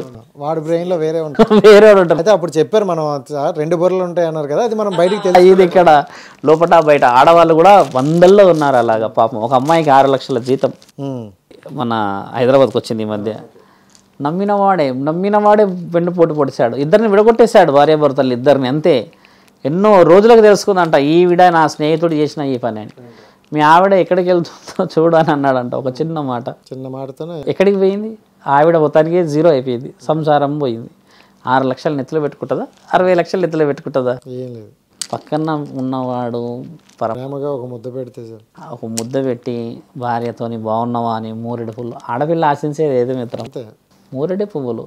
ఆ పువ్వులను తీసుకొచ్చి పెడితే ఆవిడ అక్కడ ఉండదు, ఇక 2 రెక్కలు వచ్చేసి వెళ్ళిపోతుంది, స్వర్గానికి పోతుంది. అది కానీ పెట్టండి రా మనోళ్ళని అంటే ఈవిడ రెక్కలు తీయడానికి ఊరంతా తిరుగుతున్నాడు మనోడు. నిజమైన ప్రశ్నలే మీరు అడుగుతుంది. ఎంతోమంది దీన్ని యాక్సెప్ట్ చేయరు మిత్రమా. Everybody settled in their own lifes. So వాళ్ళు వేరే వారి గురించి ఆలోచించి ముందుకు పోయే అంత సమయం లేదు ఇక్కడ. భయపడిపోయి ఏమి జరిగిపోతుందో అని చెప్పేసి భ్రమలో కూడా చాలామంది ఉన్నారు. ఒకటి మాత్రం కలియుగంలో ఏం జరుగుతుందంటే ఆకలి కోసమే ఎన్నో జరుగుతున్నాయి, ఒక కూటి కోసమే జరుగుతున్నాయి. ఆడది శరీరంతో ఎక్కడికి పోతున్నా కూడా కూటి కోసమే. మగవాడు ఎంత ఇబ్బంది పడుతున్నా రాత్రి వచ్చేది కూటి కోసమే. కాబట్టి ఈ కూటి కోసం పరిగెత్తడం తప్పితే మనం సాధిస్తున్నది ఏది లేదు మిత్రమా. అప్పుడే చెప్పేశారు, కూటి కోసం కోటి విద్యలు. అండ్ ఇంకోటి ఏంటంటే ఎక్కువగా ఈ మధ్య కాలంలో ఎక్కువగా చూసుకుంటే ఈ మందు పెడుతున్నారు, సో ఒక వ్యక్తిని మార్చేస్తారు మనకి, అంటే ఇలా ప్రేమలో జరుగుతుంది, ఫ్రెండ్షిప్ మధ్యన జరుగుతుంది, చాలా విషయాల్లో జరుగుతున్నాయి అనమాట. ఈ మందు పెట్టేవనేవి ఉన్నాయంటారా? మురుగు మందు అంటారు దాన్ని. మరుగు మందు కొంచెం నెత్తిలో పెడతారు తలకి, తర్వాత ఒక చిన్న వస్తువులో పెట్టి కడుపులో, అంటే తినే భోజనంలో ఎక్కువ శాతంగా ఇది మాంసాహారంలో పనిచేస్తుంది. అది వచ్చేసి లీవర్ పైన ఎఫెక్ట్ చూపిస్తుంటుంది. అంటే మనిషి కడుపు కొద్దిగా ఉబ్బరంగా ఉండడం, ఆకలి అనేది తగ్గి, ఈ మెడలో ఇక్కడ ఈ ప్రాంతం, అంటే ఈ కంతల ప్రాంతం ఇక్కడ పైపు నొప్పి అవుతూ ఉంటుంది. వాళ్ళు మార్నింగ్ లేవగానే చాలా డిస్కంఫర్ట్ ఫీల్ అవుతారు, అంటే ఉంటానా లేస్తానా లేవదా అని. అలాంటి వాళ్ళు చాలామంది వస్తారు. వాటికి మందులు కూడా నేను చాలామందికి ఇస్తాను, చాలామంది వస్తారు కూడా. అలాంటిది జరుగుతుంది ఎక్కడంటే మిత్రమ్మ, మొట్టమొదట ఒక మరుగు మందు, ఒక మురుగు మందు ఏదైనా పనిచేయాలంటే నీకు తెలిసిన వాడు చేస్తేనే పనిచేస్తుంది. ఒక యంత్రం మంత్రం తాంత్రం నేను బాగా చెప్తా వినండి. నిన్ను నమ్మినవాడు, నిన్ను క్లోజ్గా మానిటర్ చేసిన వాడు మాత్రమే నీ సీక్రెట్లు బయట చెప్పగలడు. ఒకటి నీ ఇంట్లో వాళ్ళు. ఈ ఇద్దరు తప్పితే నీకు మూడో వ్యక్తి ఏది చేయలేడు మిత్రమా. ఒక ఆయుధం తీసుకొచ్చి పొడిస్తే తప్పితే ఈ మంత్ర ఉచ్చారణ పనిచేయదు. ఇదొకటి మన శాస్త్ర జ్ఞానాల్లో రాసింది కదా. ఇప్పుడు మూడో వ్యక్తి ఉన్నాడు, ఆ మూడో వ్యక్తిని నువ్వు బాగా నమ్మావు, వీడు పోయి ఏదో చేయాలనో, డబ్బులో లేకపోతే ఇంకేదో ఆశించో, లేకపోతే ఇంకేదో మోసం చేస్తాడని చెప్తాడు. అప్పుడు నీ దగ్గర ఉన్న అన్ని విషయాలు క్యారీ చేయడం అనేది జరుగుతుంది కదా, అదే వశీకరణ. మురుగు మందు అని పెట్టడం అనేది కూడా ఒక విధంగా వశీకరణ.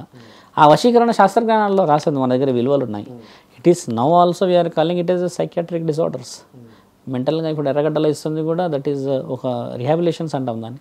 అలాంటివి జరుగుతున్నాయి. దానికి మరో పేరే వశీకరణ కదా. దానికి విరుగుడు ఉంది, చాలామందికి ఇస్తాను నేను. చాలామంది ఆ విరుగుడు మందులు వాడతారు, మంచిగా అయిందంటారు. ఇక్కడ జరిగేది ఏంటంటే నీ అనుమతితోనే జరుగుతాయి ఇవన్నీ. నువ్వు ఎందుకు నమ్మాలి అంత తీవ్రంగా, ఎందుకు ఆ దెబ్బ పడేలా చూసుకోవాలి అనేది నీ నిర్ణయం కదా శంకర.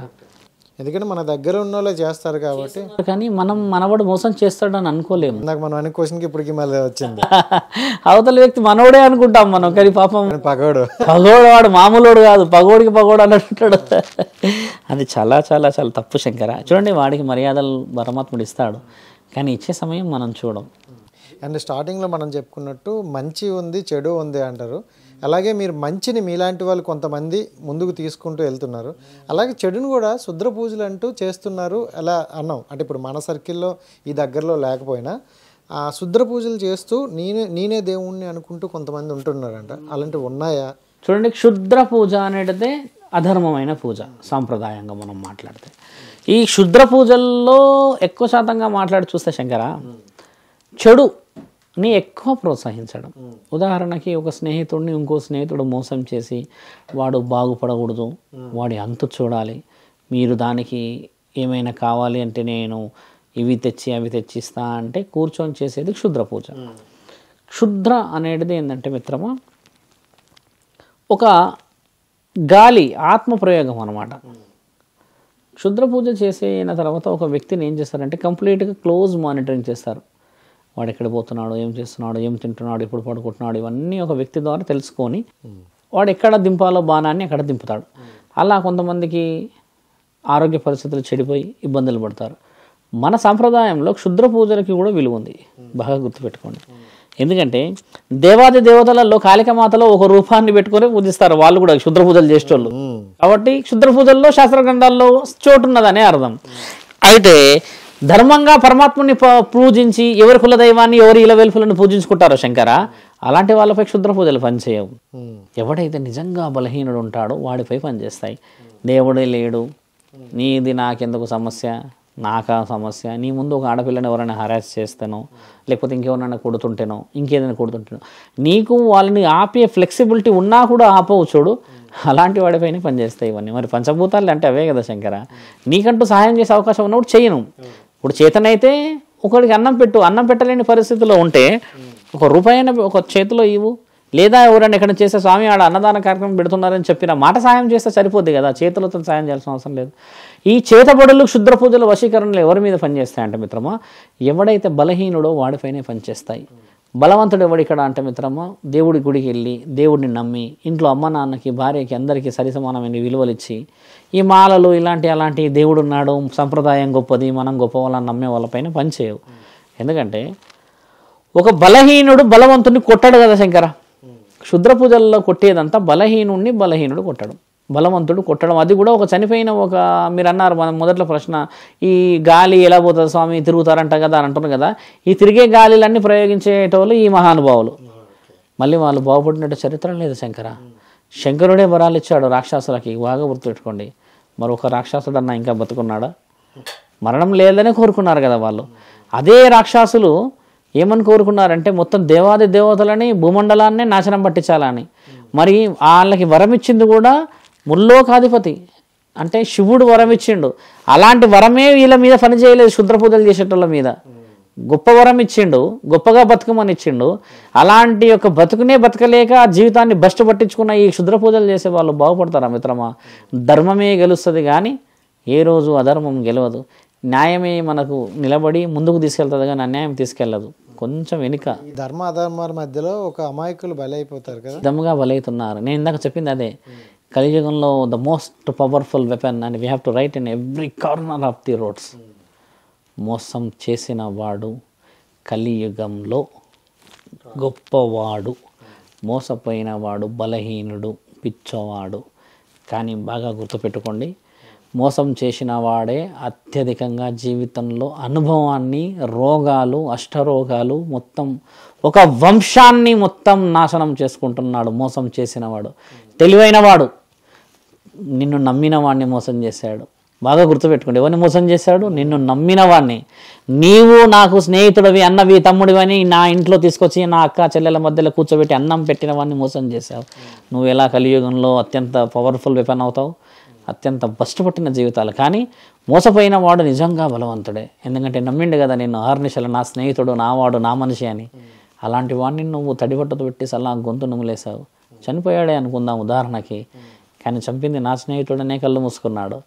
కానీ కళ్ళు మూసి చనిపోయిన తర్వాత తెలిసింది అత్యంత ముఖ్యమైన శత్రువు వీడని. అలాంటి చీడపురుగులను ఇంటి దరిదాపులో కాదు మిత్రమా, కనీసం వీధి చివరలా నిలిచబడద్దు. అంటే వాడు మోసం చేసేదాకా నువ్వు కనిపెట్టే స్థితిలో ఉండకూడదు అంటున్నాను నేను. కనిపెట్టాలి, ఈయన కన్ను చూపు ఎక్కడ ఉంది, ఆడవాళ్ళతో మాట్లాడుతున్నప్పుడు ఎలా మాట్లాడుతున్నాడు, కళ్ళల్లో కళ్ళు వెళ్ళి మాట్లాడుతున్నాడా, లేకపోతే కొద్దిగా కిందికి దిగి మాట్లాడుతున్నాడా, ఏదైనా చూసి మాట్లాడుతున్నాడా, ఇది గమనించాలి. మగవాళ్ళని కూడా చాలామంది మీరు చూడండి మిత్రమా, ఒక రకంగా మాట్లాడేస్తారు వాళ్ళు, తక్కువగా అంచనా చేసే కన్ను సైగలు, ఒక విధంగా నిన్ను ఇట్లా ఎలా మాట్లాడాల్సిన అవసరం లేదు. ఓపెన్ అవుతుందా కాదా లేదు, స్ట్రైట్ ఫార్వర్డ్ మాట్లాడాలి. తీయగా మాట్లాడిండు కదా అని చెప్పి మంచోడు అనుకుంటే మోసమే శంకర. గట్టిగా మాట్లాడిండు కదా అని చెప్పి మోసగాడు అనుకోకూడదు. అవసరం ఉన్నదే మాట్లాడిండని అనుకోవాలి. రఫ్ అండ్ టఫ్గా ఎవడైతే మాట్లాడతాడో వాడే నిజమైన వాడు. కోపంగా మాట్లాడిన వాడే నిజమైన వాడు. మెత్తగా మాట్లాడిన వాళ్ళందరూ మెత్తగా మనకి ఇబ్బంది పెడుతున్నారు శంకర. ఇందులో మెత్తగా మాట్లాడిన వాళ్ళు కూడా మంచోళ్ళు ఉన్నారు, లేరని కాదు, కానీ తెలుసుకోవాలి. ఎక్కువగా మెత్తగా మాట్లాడి గొంతుకులు వస్తారంటారు. ఆడపిల్లలు ఆగమైపోతారు శంకర. నువ్వు చాలా బలమైన ప్రశ్న అడిగావు. ఆడపిల్లలు ప్రేమించి లవ్ చేసి ప్రెగ్నెన్సీ తెచ్చుకుంటే వాడు వదిలిపెట్టి వెళ్ళిపోతుండే మిత్రమా. 3 నెలలకి ఎలా వదిలిపెట్టబడవుతుంది? ఆ అమ్మాయితోనే తిరిగిండు కదా వీడు 4 ఏళ్ళు. మళ్ళీ వీడే ఎంబడబడతాడా లవ్ ప్రపోజ్ చేసి? ఈ అమ్మాయి వద్దు వద్దు వద్దు, మా అమ్మ మా నాన్నకి ఇష్టం లేదని చెప్పి చెప్పి చెప్పి చెప్పి చెప్పి చెప్పి అన్ని చెప్పినా కూడా ఏదో విధంగా తాళి కట్టి ఏదో విధంగా పైశాచికత్వంగా కాలాన్ని అడ్చేసి నువ్వు శారీరకంగా ముందుకు వెళ్ళేసి గర్భవతిని చేసి వెళ్ళిపోతే, నా దగ్గరికి వస్తున్న ఒక్కొక్క బిడ్డ మాట వింటే మిత్రమా గుండె తరుక్కపోతుంది శంకర. ఏడ్చి ఏడ్చి ఏడ్చి కన్నీళ్ళు ఆర్పిస్తారు తెలుసా. మా ఆయన నన్ను నమ్మలేడు, వదిలేసిండు, ఎక్కడ పోయిండో తెలియదు, తాగుతాడు, కొడతాడు, తిడతాడంటే ఒక్కొక్క ఆడబిడ్డ యొక్క బొట్టు కింద పడుతుంటే ధరణీ మండలానికి ఎంతటి కోపాన్ని తెస్తున్నాం. పరమాత్మ 3 కన్నులు తెరిస్తే బాగుండు అనిపిస్తుంది నాకు. వేసుకుపోవాలి అందరిని ఒకటేసారి, మనల్ని 30 సెకండ్లు మూసేసేయాలి. ఎందుకు శంకర ఈ జీవితం? అభం శుభం తెలియని కడుపు తీసుకొచ్చి పెట్టేస్తే రేపటి రోజు బిడ్డ పుడుతుంది. ఆ బిడ్డకి తండ్రి ఎవరో చెప్పుకోలేక ఆడపిల్ల, ఈమెకి బిడ్డ పుట్టింది, దీనికి మొగుడు లేడని ఇంకొకడు కన్నేసి తిరుగుతున్న లోకాలు, అవివర్సలు లేని కుక్కల జన్మలు మిత్రమా. ఎంతటి బాధ తెలుసా అది. ఇందాక విన్నాను నేను, ఒక మనిషి వచ్చి చెప్పాడు నాకు, 3 నెలలు అయింది స్వామి, 25 లక్షలు ఇచ్చి పెళ్లి చేశా, 3 నెలలు ఉన్నది. 3 నెలల్లో గర్భవతి ఉన్నప్పుడు కడుపు మీద తన్ని గొడవ చేసి వెళ్ళగొట్టారంట. ఇప్పుడు 1.5 ఇయర్ ఆ బిడ్డకి. ఈమెను చూసుకొని తల్లి బతుకుతే, తల్లిని చూసి ఆ తల్లిదండ్రులు బతుకుతే, అదే ఈ బిడ్డని వీడేమో విచ్చలవిడిగా కుక్కల్లాగా తిరుగుతున్నాడు తాగుకుంటా రోడ్డు మీద. అంతటి అవగాహన లేని నీవు మానవ జన్మ ఎందుకు ఎత్తావు? నీ తల్లిదండ్రులకి సిగ్గనిపించదా? ఒక కోడలు, ఒక బిడ్డ, ఒక సంసారం రోడ్డు మీద పడిదే. నాకు నా కడుపులో ఉన్న పిల్లలు ఉన్నారు కదా, ఈ తరంలో తగలకుండా వచ్చే తరంలోనన్నా తగులుతుంది. పరమాత్ముడు అనుభవించే రీతి చూపించే తీరుతాడు కదా. 3 కన్నుల్లో ఉన్నవాడు ముచ్చటగా చూస్తున్నాడు మిత్రమా, ఏముడంతడు వాడే రాస్తున్నాడు రాతలు. ఉంది మంచి వాల్యూ అయిన క్వశ్చన్ ఇది. అంటే ఇది ఎంతవరకు అంటే మీరు చెప్పింది 70% వరకు ఇది బాగానే ఉంది. మిగతా 30% మాట్లాడుకుంటే అమ్మాయిలు పెళ్ళి అయిన తర్వాత ఇంకొక వ్యక్తితో సంబంధాలు పెట్టుకుంటూ ఇలా ఎక్కువ నా వరకు కూడా కొన్ని వచ్చాయి. సంబంధాలు పెట్టుకుంటున్న స్త్రీ బాగా గమనించు, మంచి ప్రశ్న అడిగారు. శారీరకంగా పెట్టకుండా, కూటి కోసం పెట్టకుండా బలంగా లోపలికి వెళ్ళి చూడు. నీవు సరిగా తిండి పెట్టి సరిగా మంచిగా చూసి సౌభాగ్యవతిగా అన్ని సకల మర్యాదలు నువ్వు చేస్తే నిన్నెందుకు వదిలిపెడుతుంది? నీవు సరిగ్గా చూడక తాగి తిరిగి ఇంకేదో చేసి ఈమె ఒక స్త్రీ అని ఆలోచన వదిలిపెట్టి ఇంకో స్త్రీ దగ్గర నీవు పొందుకోరి ఈవిడని నీవు మోసం చేస్తే మరి తిండి ఎవడు పెడతాడు, ఎవడు చూస్తాడు అని కూటి కోసమే ఆడపిల్లలు తప్పు చేసిన సందర్భాలు కనబడ్డాయి. మీరు అడిగిన ప్రశ్న 70% ఆడవాళ్ళు మంచివాళ్ళు అన్నారు స్వామి, ఇంకా 30% ఆడవాళ్ళు మొగడు ఉండగానే వేరే వాళ్ళతో వేరే కార్యకలాపాలు ముందుకెళ్తున్నారు అన్నారు కదా. ఆ 30% వాళ్ళు కూటి కోసం వెళ్తున్న వాళ్ళే. నువ్వు ఒక్క ఆడదాన్ని తీసుకొచ్చి చూయించు, నేను నా శరీరాని కోసం వెళ్ళినా అని చెప్పిన వాళ్ళని నేను ఈ సన్యాసాన్ని ఇక్కడే వదిలిపెట్టి వెళ్తాను. ఏ ఆడది కూడా శరీరానికి పోదు శంకర, కోటి కోసమే వెళ్తుంది. ఒక స్త్రీ నాతో ఏమన్నది తెలుసా, 10 రూపాయలు వస్తాయంటే నా శరీరాన్ని ఇచ్చిన స్వామి అని అన్నది. గత నెలలో 10 రూపాయలు, ఒక 15 సంవత్సరాల క్రితం 10 రూపాయలకి విలువ ఉంది కదా, 10 రూపాయలకి శరీరాన్ని ఇచ్చింది. ఎందుకమ్మా అంటే మా భర్త పోతే 3 నెలల తర్వాత రాడు స్వామి, చిన్న పిల్లలు 3 ఆడపిల్లలు నాకు, మరి నేనేం తినాలి, వాళ్ళకి ఏం పెట్టాలి, పనికి పోదామన్నా 2 చిన్నపిల్లల్ని నేనే పెట్టి ఎలా పోవాలి స్వామి అని ఆమె ఇప్పుడు 63 సంవత్సరాలు, నడుముకు బెల్ట్ ఉంది, నా కాళ్ళ మీద తలబెట్టి ఏడ్చింది స్వామి. ఎంత బాధ అనిపిస్తుంది. కూటి కోసం చేసిందా, శరీరం కోసం చేసిందా? శరీరం కోసం ఆడదే చేస్తే మగవాన్ని పెట్టుకుంటుంది మిత్రమా, బాగా గుర్తుపెట్టుకో. నువ్వు అన్నది చాలా బలమైన ప్రశ్న. ఆడది తప్పు అని అంటున్నాము అని కాదు, మగవాడిది తప్పు లేదా స్వామి మగవాడిది తప్పు ఉన్నది అంటున్నట్టున్నారు అన్న ప్రశ్న నీకు. మగవాడిది కూడా ఇక్కడ తప్పు ఉంది, మగవాడిది కూడా ఇక్కడ ఒప్పు ఉంది. కొంతమంది స్త్రీలు నువ్వు అన్నట్టుగా పైశాచికంగా they are going to the passionate, కోట్లు సంపాదించాలని పోయి అది వీఆర్ యాక్సెప్టింగ్ దట్. అది కానీ ఏంటంటే it is not in to the fact. కోట్లు సంపాదించిన కోటి కోసమే మిత్రమా, అంతేగాని నేను కోట్లు సంపాదిస్తూనే ఆమె ఏమన్నా బంగారు పల్లెకి వెళ్ళిపోతుందా? అందరు పల్లెకి ఎక్కేటోళ్ళే శంకర కలియుగంలో, మోసటోడు లేడు పల్లకిది. నువ్వు అడిగిన ధర్మం అనే ప్రశ్నలకి మరోమారు సత్యమేవ జయతే అని కూర్చొని ధర్మాన్నే కాపాడే నీ యొక్క విలువైన ప్రశ్నలకు జవాబులు ఇస్తాను. సర్వే జనా సుఖినో భవంతు. So much and wish all the best.